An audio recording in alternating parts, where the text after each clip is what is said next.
Hey guys, Rhett Thompson here. Today we're looking at the GH4 versus the GH5, but not in a way you probably have seen before. Today we're looking at 7 things the GH4 does better than the GH5, even to this day.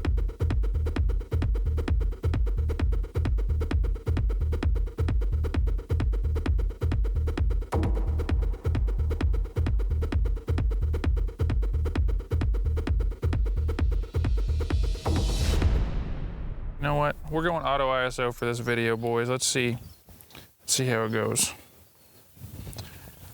Alrighty, so first up, it's smaller and lighter. I don't necessarily have the lightest lens right now, but I'm vlogging with the GH5, and yeah, it's definitely heavier. I mean, that makes sense. There's less processing power, there's less going on, but still, if size is of ultimate importance to you, the GH5 definitely is not the way to go, because I think it might be the biggest or second biggest camera in the whole Micro Four Thirds camera lineup. So yeah, something to consider. Next up is the ease of use, the simplicity, whatever you want to call it. The GH5, it's a great camera, has tons of options, but sometimes it can be a bit much. I mean, if you're just a beginner starting off with your first DSLR or DSLM mirrorless, then the GH5 is going to be a bit much to handle. The GH4 has just enough features that it can get by and grow with you and do almost anything you're going to need it to do. But at the same time, it's not so complex that you can't use it straight out of the box. I think the GH5, if you were just handing this off to a random person or you hadn't had much experience, it would be a lot to handle. Even me, coming from the GH4, had trouble just picking up the GH5 and running with it. It took me at least a few days to really get familiar with it, and a few weeks or a month to really feel comfortable using it. So yeah, ease of use, simplicity, elegance, whatever you want to call it. The GH4 is definitely easier to use and get good results straight out of the box with. Next up would be the price. It is insanely cheap, and you get 80, maybe 90% of the functionality of the GH5 for a smaller body that's easier to use. And you know, you're missing a couple features that are totally worth buying the GH5 over, but if you don't need those specific features like IBIS in the camera body or no crop in 4K or a few other things, then the GH4 is going to get you 90% of the way there for a fraction of the price. It's kind of ironic I'm talking about this next point given my GH5 battery is about to die, but the battery life on the GH4 is way better. You probably wouldn't think the battery life on the GH4 and GH5 would be that different. They're both shooting 4K, they're both Micro Four Thirds, they're using the same battery even. I don't know how many times I filmed a play or a wedding with the GH4 and it just kept trucking. You know, I'd record a 2-3 hour play. I record at a wedding all day, pre-ceremony, ceremony, reception, everything, and wouldn't have needed to switch batteries all day. It was kind of incredible. The GH5 battery, by comparison, I'd shoot a play, you know, about intermission, you'd have to switch out the batteries. I'd look over the GH4, and it would still be on 3 out of 3. Sometimes it would be still on 3 out of 3 battery bars at the end of the entire performance. And the GH5, I'd have gone through 1 or 2 batteries. So big difference there. GH5 is really good, better than a ton of cameras from Sony and Canon with these tiny little batteries and these giant sensors. But the GH4 is just incredible. Until you use it, it's really hard to believe how much battery life you get out of that thing. Okay, this might be kind of a weird one, but the screen. The GH5 screen I know is better in like every single way, but there's one specific thing that the GH4 screen did that I really used to my advantage. You know, it's a weird one, so just stick with me. So the GH4 had a pretty low resolution screen compared to the 4K video it was pumping out.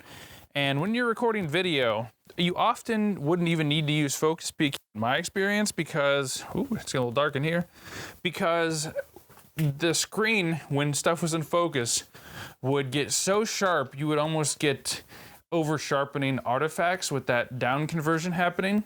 And you were able to see when your subject was in focus just by the fact that it was overly sharp and sort of almost banding on the screen. Not in the final video, but on the built-in screen on the GH4. Now with the GH5, the screen is so good that it actually just doesn't do that, because it's, you know, actually an appropriate resolution for 4K video recording. But on the GH4, I took that problem and used it to my advantage more than a couple times. So I went back super far from the camera because I guess I'm like the only person from what I can tell that actually has this issue with the GH5. But on the GH4, there was a great mode for people who shoot events or weddings or plays or anything that's long form that you can't really capture the moments if you miss it. And that was the 1080p 50 megabits per second mode. It was perfect amount of quality, the perfect amount of recording length, so it wouldn't either take up room on your memory card, take up room on your hard drives at home, or require you to be switching memory cards all the time in the middle of an event where if you missed something, it was gone. On the GH5, moving up to this, we've got AVC HD, which is supposed to be the long form recording mode, but you can only get up to like 20 or 24 megabits per second in that mode. And to me, the quality is pretty bad at that level. And then going on up, you get to 1080p 100 megabits per second mode, which again is what you should be recording in most of the time. But going from 50 megabits to 100 megabits is half the recording length, giving you not that much time to work with. There's like 100 options in this camera for MOV, MP4, AVC HD, all this stuff. But somehow they left out the middle child, sort of the 50 megabits per second mode. And honestly, for a lot of the work I do, that would be the #1 mode I would be choosing for most of my work. But alas, I'm stuck with this 100 megabits per second mode, which to be fair is better quality, but I think it's a little overkill for a lot of 1080p work, especially stuff that's gonna be online. And to me, I would much rather have the confidence that I'm going to be able to have that extra record length in an event where I'm not going to be able to be swapping out memory cards all the time. I hope I'm explaining this well, and I hope someone else feels me on this issue that had the GH4. But yeah, I really miss that mode, and as weird as it sounds, I wouldn't fix the autofocus or the low light noise or anything like that on the GH5 or the GH6. I would just add in this 50 megabits per second 1080p mode. So yeah, it's really nice the GH4 has that, and it's one of the reasons I still own the camera to this day. Otherwise, I might have 2 GH5s. Who knows?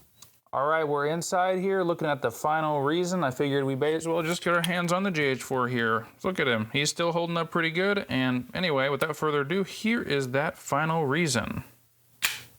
It's got a pop-up flash. Look at that. So if you're like me and people that usually own the GH series of cameras, I feel like we're videographers first and photographers second. Sometimes you need to pull out the camera, take a couple stills. And with the GH5, they had removed this pop-up flash here, and I get why they did it. If you're using photography, you're gonna have your own flash. If you're doing videography, which is the main point of the GH5, you're not gonna need a flash 90% of the time. But still, sometimes you are a hybrid shooter, which is what these cameras are marketed as, doing video and photos just as well. And for me, I don't have any of the fancy stuff that I'd need to take photos, like a pop-up flash. And so if you're just taking snapshots or you're doing travel stuff, you might want to consider the GH4 because it's got this pop-up flash where the GH5 doesn't. And so you're going to have to take a flash with you with the GH5, taking up even more room in your bag. Listen, I know these pop-up flashes are usually pretty iffy when it comes to actually getting really good results, but if you're in a pinch, the GH4 has it and the GH5 doesn't, which, again, I get why they did it, but I'm sure someone, it was like, that's a deal breaker for me. All right, guys, there you have it. 7 reasons the GH4 is still better than the GH5 in 2020.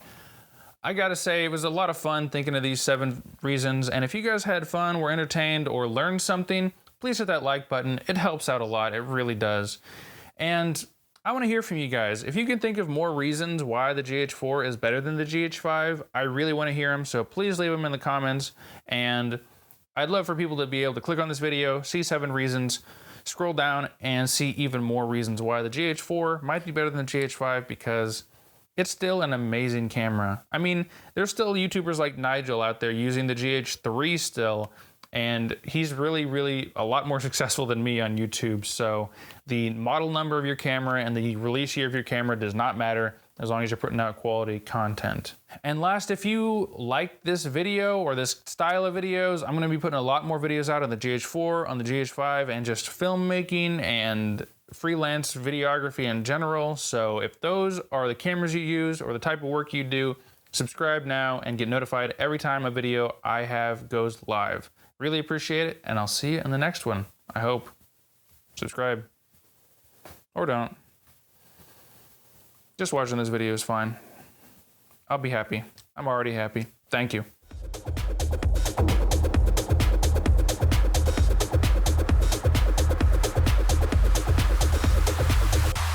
Next up was this.